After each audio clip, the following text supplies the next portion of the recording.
The October 21st, 2013 meeting of the Ways and Means Committee will now come to order. Will the clerk please call the roll? Ms. Andrews is excused. Mr. Antelli? Here. Mr. Broth? Here. Mr. Daniele? Here. Mr. Haney? Here. Mr. Hanna? Here. Mr. Howland? Here. Ms. Cayley? Here. Dr. Quattro? Here. Mr. Tucciarello? Here. Chairman Yolovich. Here. Are there any speakers signed up for the public forum? There are no speakers signed up this evening. Is there anyone here who would like to speak that is not signed up? Seeing none. The next item is the approval of minutes. You have the minutes of the September 18th, 2013 meeting in your folder. They will stand approved unless any changes are made by the end of the day. Next item is new business. Madam Chair. Referral 13-282, amend Moved by resolution. Legislator Howland, seconded by Legislator Quattro. Is there any discussion? Hearing none, all those in favor, please signify by saying aye. Aye. Opposed, motion carries. Next item, please. Referral 13-283, acceptance Moved by of Legislator Quattro, seconded by Legislator Daniele. Legislator Haney. Thank you, Mr. Chairman. Through the chair, what is the backlog at this point?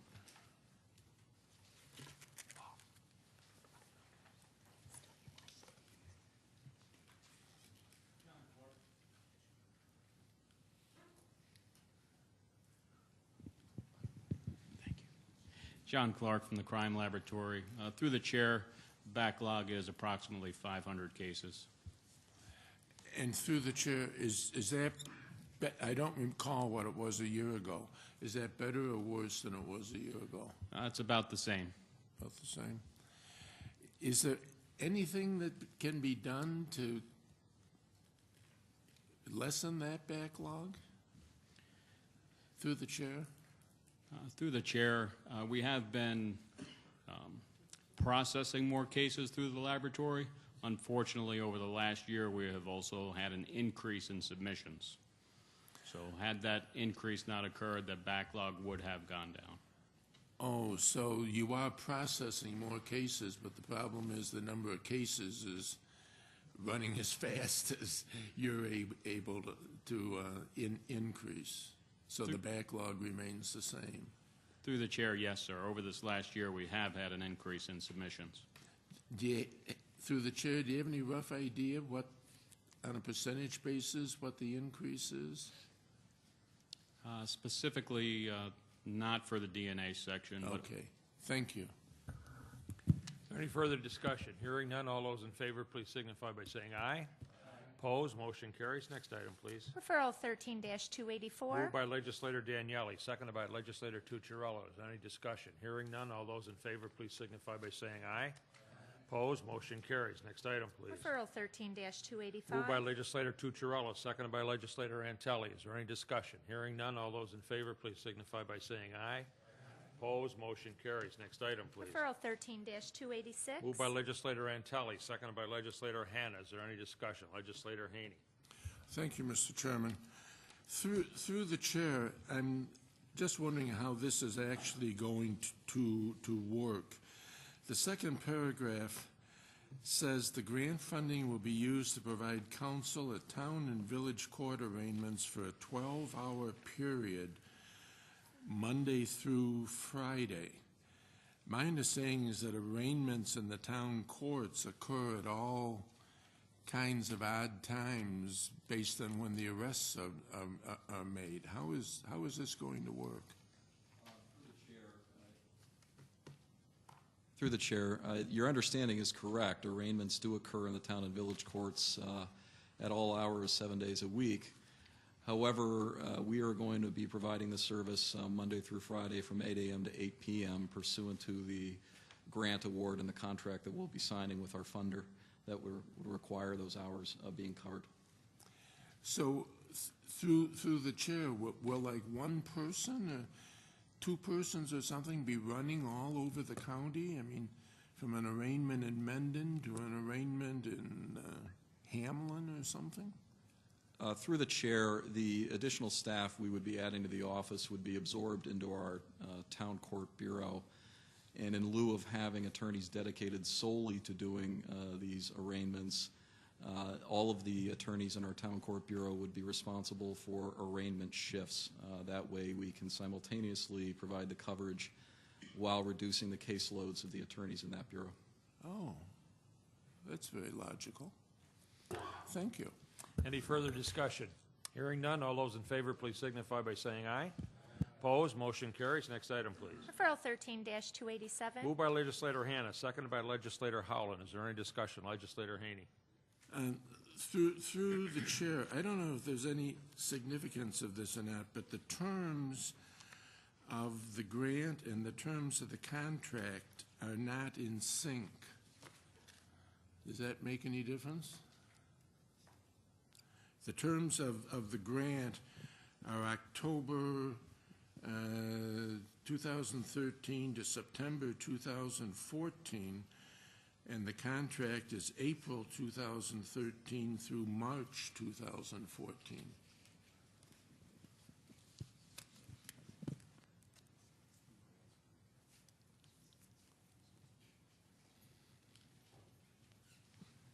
Through the chair, I guess this grant serves two contracts, and that is the reason why I guess maybe there's a difference between the two. Well, what will happen at the end of March 2014? There will be 6 more months on the grant, but the contract with Schneider Laboratories will have expired. What happens for the last 6 months of the grant?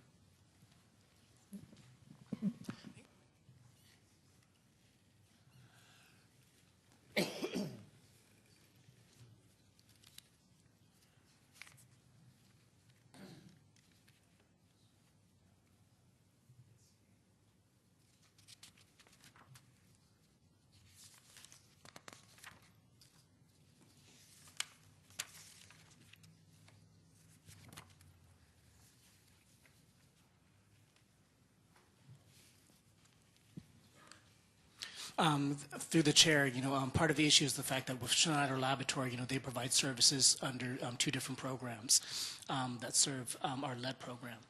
One is a primary prevention, grant, that looks at maybe children that have a lower elevated blood level. And then for this particular maybe grant, that level is actually higher, and that's not primary prevention. And some of that, reflects the fact because of the seasonality maybe of the work and when that work actually occurs throughout the year.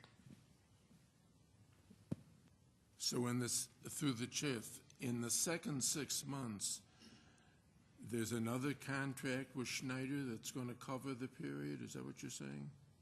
Through the chair, that is correct, because there's different types of funding for the different types of work based upon the different types of children that have different selection criteria. Okay. So in this particular case, they use a level of 15 micrograms per deciliter. That is for one grant, and then for the primary prevention grant, we use a lower level. So then, through the chair, that brings me back to the original question.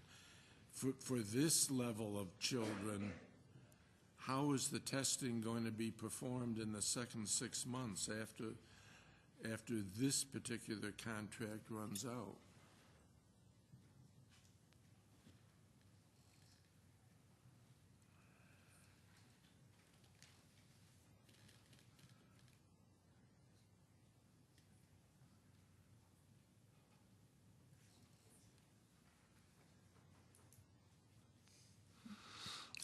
Through the chair, I think part of the confusion is that this particular grant has a different, maybe renewal process, from the grant funding that we receive.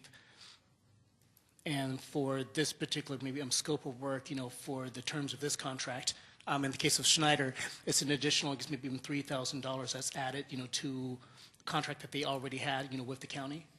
Okay.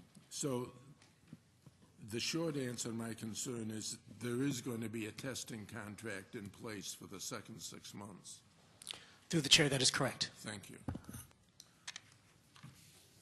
Legislator Baroth. Thank you. Through the chair of the administration, I have a couple follow-up questions along that line of questioning.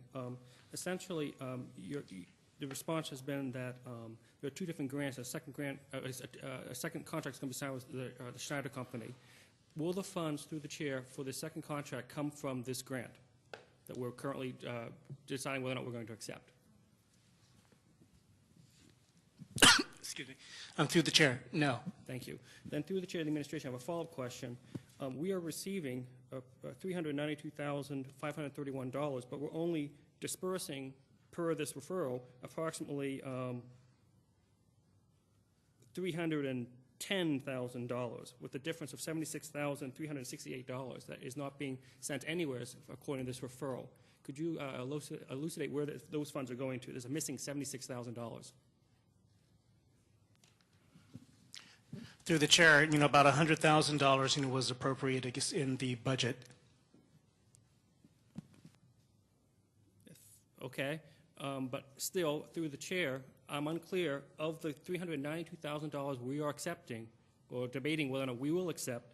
We don't know where we're sending $76,000 yet. It's not going to any budget line. It's not going to a contract. I'm just asking, where's it going?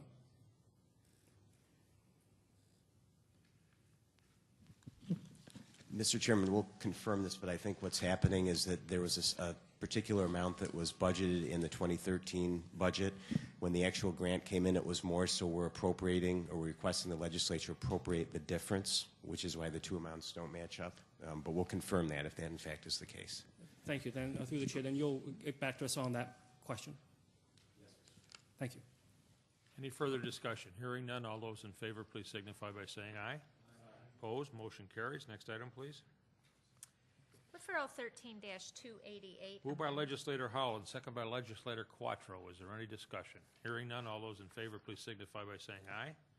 Opposed, motion carries. Next item, please. Referral 13-289. Moved by Legislator Quattro, seconded by Legislator Daniele. Is there any discussion? Hearing none, all those in favor, please signify by saying aye.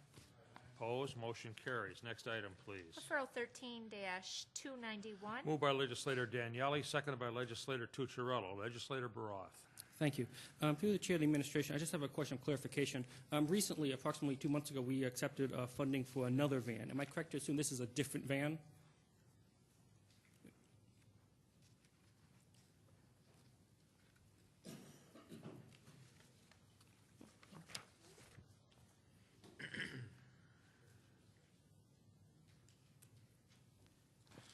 Through the chair, this is the same van. Additional funds became available through HIDA, which afforded us more revenue, and so they changed it and upgraded. It's the same one. It's just been updated. So through the chair of the administration, then essentially we're putting about $40,000 more into the van? The HIDA is providing $40,000. The van is estimated at $52,000, and seizure funds will be covering the difference from Granite.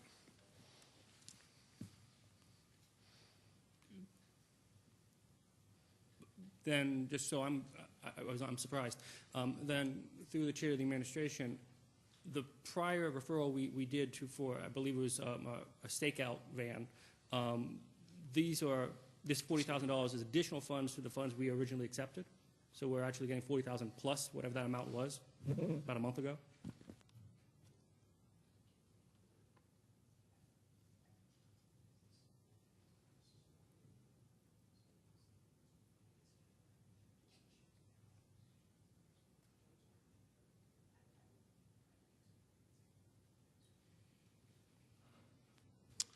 Through the chair, I believe that is correct, but I'll have to confirm with Jen Summers. Okay. Well, please do. I'm just concerned that if we're accepting multiple grant sources for the same van, we could potentially make a profit, which through the chair of the administration might be, and I don't know if it is, but might provide some ethical challenges for us. I don't know, but I'm concerned about that. I'm pretty sure this is Obviously. supplying it, but I'll confirm through the chair. Thank you. Is there any further discussion? Hearing none, all those in favor, please signify by saying aye. Opposed, motion carries. Are there any other matters to come before the committee? Legislator Haney. Mr. Chairman, at the end of the last meeting, we received the second quarter key indicator report, and that is, the committee members received it. And I had two questions that I'd like to ask about the report. As I read this, we're in a bit of an unusual situation in that the Health and Human Services line, which is projected to be from a -2 to a +1.4, I mean, if you average that, we sort of have a chance of breaking even. The shortfall is in the other county departments, where it ranges, the projection ranges from a deficit of 3 million to a plus side of 200,000. Where in the other, my question through you, Mr. Chairman, is where in what departments are we running this potentially $3 million loss?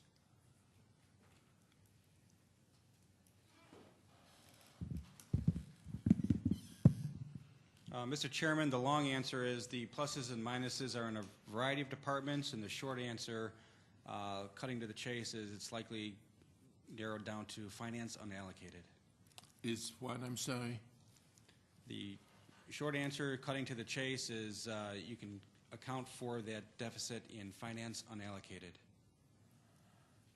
Finance unallocated? Mr. Chairman,